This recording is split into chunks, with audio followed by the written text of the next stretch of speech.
All right, so today we're going to talk about how to prune tomatoes. And what I have behind me is an out of control a bunch of tomato plants that I have not gotten to up to this point. And so I thought I would do a quick video on basically how and why I prune my tomatoes. First of all, we're in a hoop house, and the center is 6'2", and you can see the tomatoes are touching the ceiling. So these plants are over 6 foot, but they're putting on just massive amounts of vegetative growth.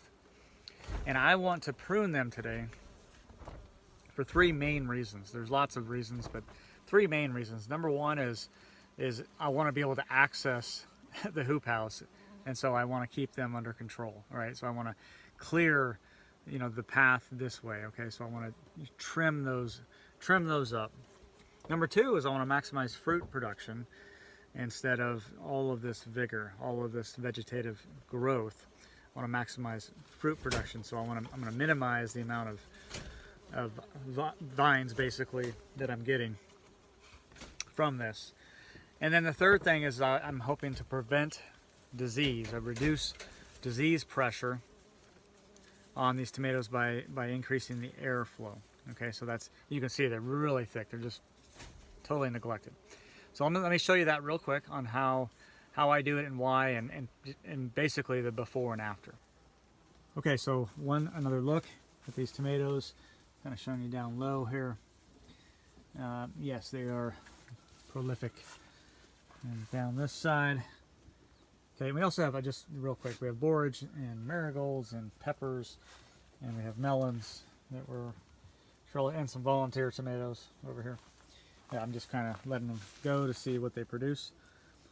Now, the thing I need to do is get these tomatoes under control. So the first thing is I'm going to look down low. I'm going to clear the base. Okay, so I'm going to clear around the base.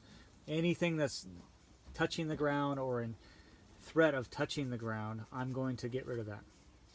Okay, the second thing is I'm going to look at the structure and go, okay, I don't need all those vines coming up, all those main stems. It's ridiculous how much I let this one go.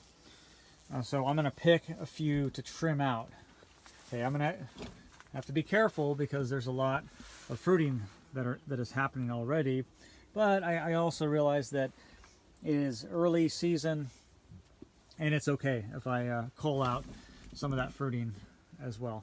And then third, the interior. Okay, so you can see just how mashed up it is, and everything's kind of touching on the inside. So I'm going to reduce that as much as possible without stressing the plant too much, and increasing the airflow through there. So by doing that, by thinning it, I'm going to increase the airflow. But again, I need to balance out the fact that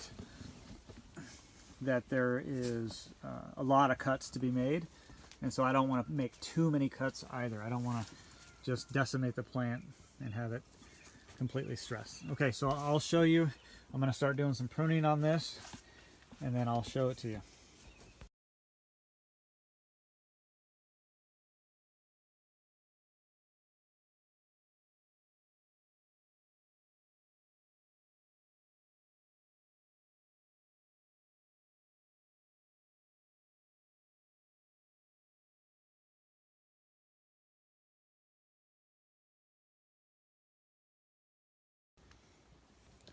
Okay, so here's the after.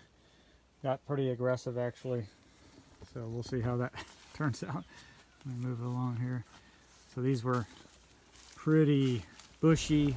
The next few pictures will show you some before and after pictures of pruning. So we'll one thing of note and to be careful of is preventing sun scald. If you over prune, you're taking a risk in your fruit becoming sun scalded. And so in this picture, it might look like it's over pruned, but that vegetative growth over the top, combined with the fact that we have shade cloth on our western side, and there's other plants in there that are helping provide shade, prevents sun scald. And so, but that's something to take note of.